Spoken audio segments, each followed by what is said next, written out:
Hello everybody. So I'm glad you guys enjoyed that. I hope you guys enjoyed, I should say, that little first match and especially where I talked about AEW games and what I think about it so far, and you know what my impressions were of that trailer.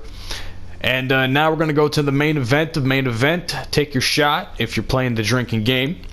And this may be a controversial pick to a lot of people, but I'm going with Breezango.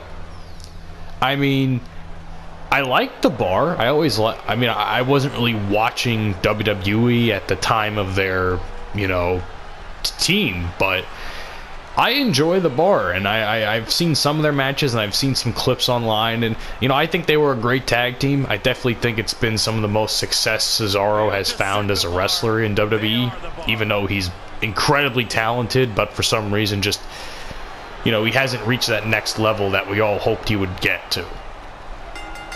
Now this is fucking epic. I haven't seen this in a while. If you guys remember, the bar actually did compete once in a blue moon for the tag team championships. And that was way back in 2K19, and that took place at the last 2K19 pay-per-view of the season, which was SummerSlam, in which they unfortunately lost to Undisputed Era, who eventually did lose to Rated A for Awesome. But that's a different story for a different time. Although, it's kind of hard to pick a team, man. It really is. Because, again, I like Breezango, and I probably, in hindsight, should have picked the bar, because I feel as though it means a little bit more for the Nitro Tag Team Division that they win, since the Nitro Tag Team Division is kind of what we're going to be focusing on Nitro's future episodes. So, I don't know. We'll have to see where it goes. Who knows? Maybe Breezango absolutely sucks in this game and I get absolutely plastered. We won't know until we play the match.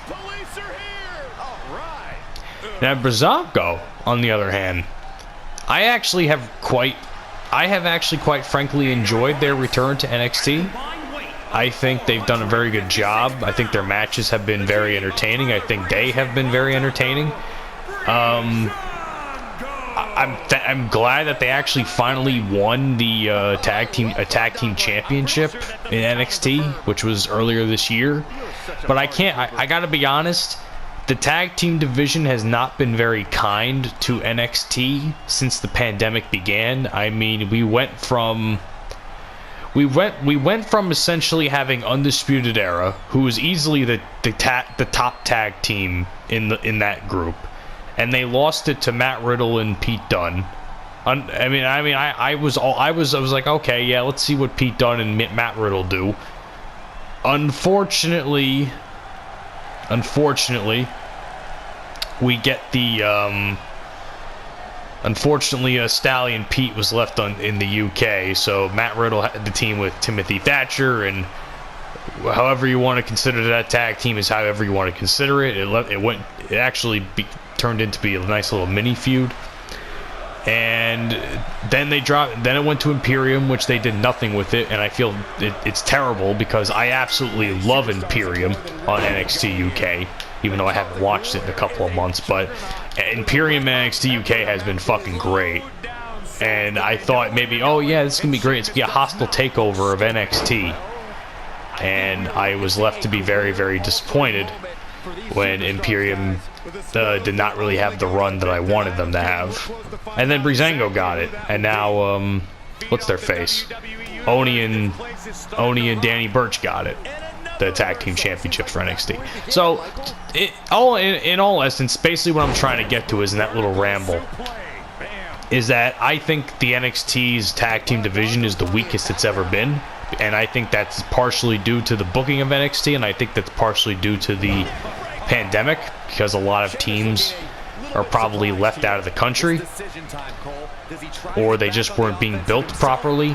I think that's part of the reason too, because after the War Raiders left, it was really fucking tough. It was really tough. Anyway, Either way, Breezango and Sheamus are fighting on the outside. Let's see what I can do here. Nice reversal there, Sheamus, you fucking pasty bastard. Get back in the ring. It's a 5 count. But I will say this much though. I hope at some point in time, I've been watching Raw a lot more. I think I might have mentioned this in previous episodes. I've been watching Raw a lot more than I usually have over the last couple of years. I've kind of gotten back into it more or less now. And I really kind of like the interactions between Sheamus. Oh shit. Nice. Damn, I missed. I really enjoy the interactions between Drew McIntyre and Sheamus. I hope that either leads to a tag team or that leads to a fucking blood feud, because I think that would be fucking dope to see those two guys fight for the WWE Championship. Oh, I shouldn't have done that. Why? I shouldn't have done that. He was so fucking screwed. Ugh. Fuck. What's he gonna do with it? Lights out. DDT connects. I can't believe I fucked that up. I can't believe it. I'm so mad at myself because of it. I can't believe I fucked that up. Finds a way to reverse.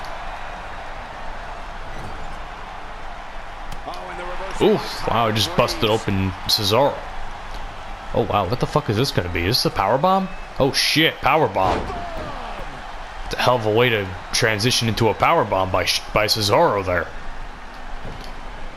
I always really enjoyed Cesaro. For those you don't know, or for those you care, in previous iterations of WWE games, Cesaro was actually a pretty high-key, he was pretty high mid-carder in most games I've played with him in. And he was actually, at one point in time, he was the Intercontinental Champion for a couple of months in Universe Mode in 2K14.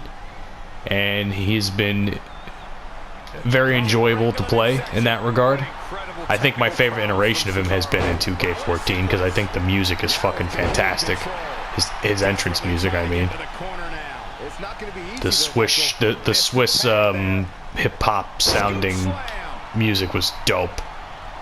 And then it went to that, you know, air horn thing, and then the other beeping sound, and it was just like